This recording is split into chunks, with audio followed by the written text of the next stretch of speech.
Good morning বন্ধুরা, কেমন আছেন সবাই? আশা করি সবাই ভালো আছেন। অনি অনুজ ব্লগে সকলকে স্বাগত। আজ আমি ব্লগটা এখান থেকেই শুরু করছি, আপনারা প্লিজ দেখতে থাকুন। এখন মাছ ভাজাটা বসিয়ে দিয়েছি, এটা শুধু মামামের জন্য মাছ ভাজাটা হবে।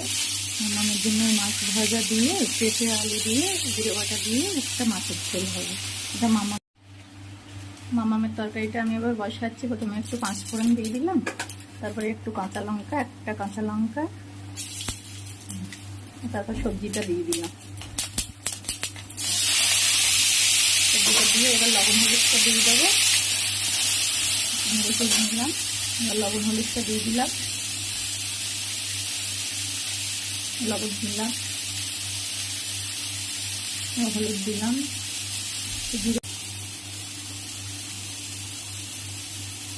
এবার জিরে বাটাটা দিয়ে দিচ্ছি।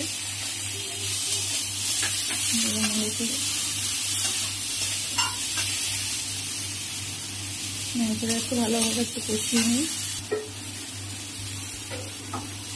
ভালোভাবে একটু কষানো হয়ে গেলে তারপর জল দিয়ে দেবো।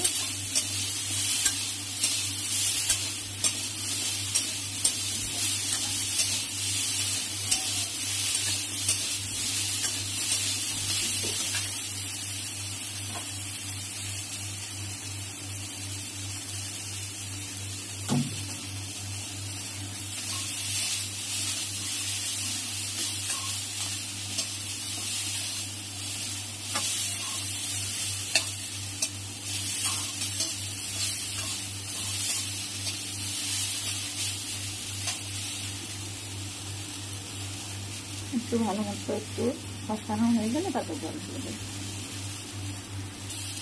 তরকারিটা মোটামুটি আমার কষানো হয়ে গেছে, এবার জল দিয়ে দেবো।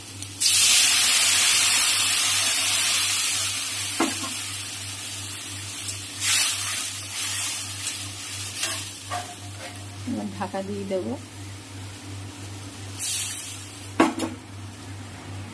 ঢাকা দিয়ে দিলাম, ফুটে উঠলে এবার মাছটা দিয়ে দেবো।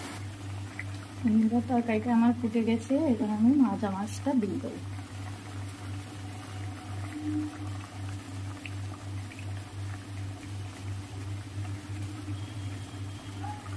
দিয়ে কিছুক্ষণ ফুটে গেলে কিছুক্ষণ পরে তরকারিটা আমার প্রায় হয়ে এসছে। এবার আমি একটা আলু ঘেঁটে দেবো যাতে করে তরকারির স্বাদটাও ভালো হয়। একটা আলু ঘেঁটে দিয়ে নিলাম।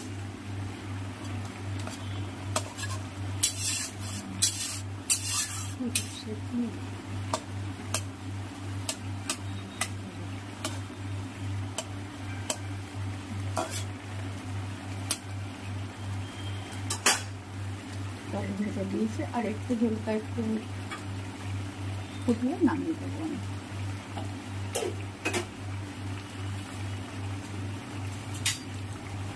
তরকারিটা আমার হয়ে গেছে, এবার আমি নামিয়ে নেব। আমি বানাবো চিংড়ি মাছ দিয়ে খসা সহ কাঁচা কলা বাটা, দেখতে থাকুন। ফার্স্টে আমি কড়াইতে তেল দিয়ে নিলাম। তেলটা আমার একটু গরম হয়ে গেছে, এবার আমি লবণ হলুদ মাখিয়ে রাখা চিংড়ি মাছগুলো ভেজে নেব।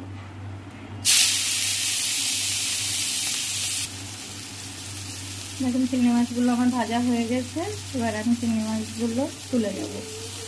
এবার আমি কড়াইতে পেঁয়াজ কুচি দিয়ে দেবো।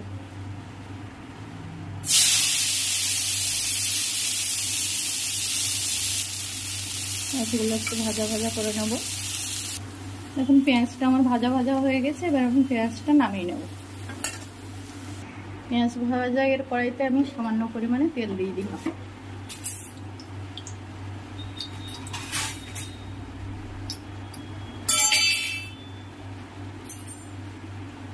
এবার আমার কড়াইটা গরম হয়ে গেছে, এবার আমি কালো জিরে দিয়ে দেবো।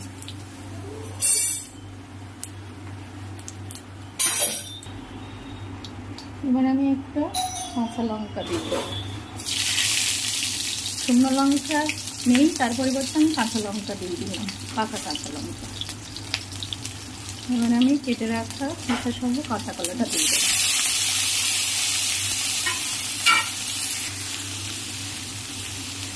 দিয়ে একটু নাড়িয়ে চাড়িয়ে নিলাম। দেখুন আমার অনেকটাই ভাজা ভাজা হয়ে এসছে কালো জিরে আর লঙ্কা দিয়ে। এবার আমি স্বাদ মতো লবণটা দিয়ে দেবো।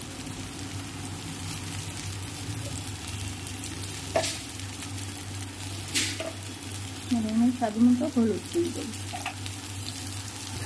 আর একটু ভাজা ভাজা করে নেব।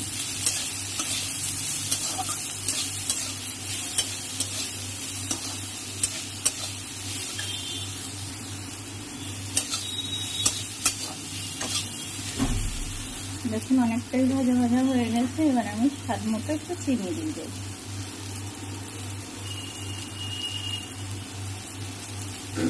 আমরা ব্রাউন সুগার খাই, সে কারণে আমার চিনির রঙটা কিন্তু লাল। দেখুন আমার কলার খোসাটা অনেকটাই ভাজা ভাজা হয়ে গেছে। কলার খোসাটা ও কাঁচকলাটা অনেকটা ভাজা ভাজা হয়ে গেছে। এই পর্যায়ে আমি নামিয়ে নেবো। দেখুন বন্ধুরা, আমি সবগুলো একসাথে ভেজে তুলে রেখে দিয়েছিলাম। এগুলো আমি সবগুলো একসাথে নিয়ে এবার আমি মিক্সার গ্রাইন্ডারে দিয়ে বেটে নেব।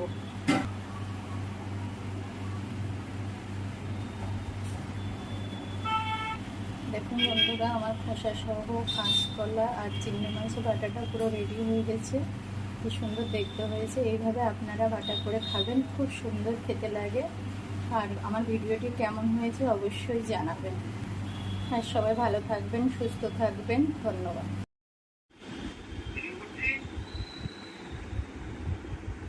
বলো তুমি কখন আসবে পাপা?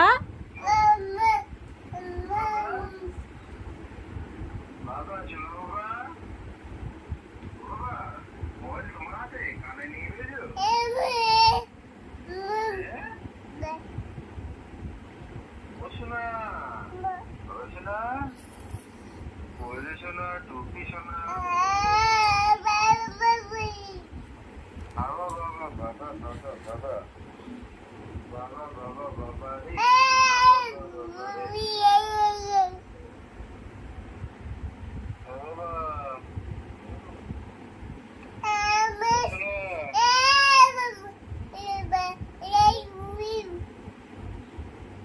কি বলছো বাবা? মা মাম্মা বলো তো। মাম্মাম মাম্মাম বলো। মাম্মাম শোনা বলো তুমি কখন?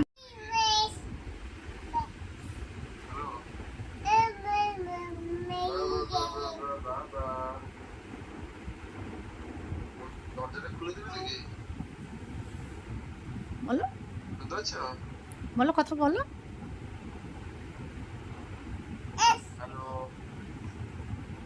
তুমি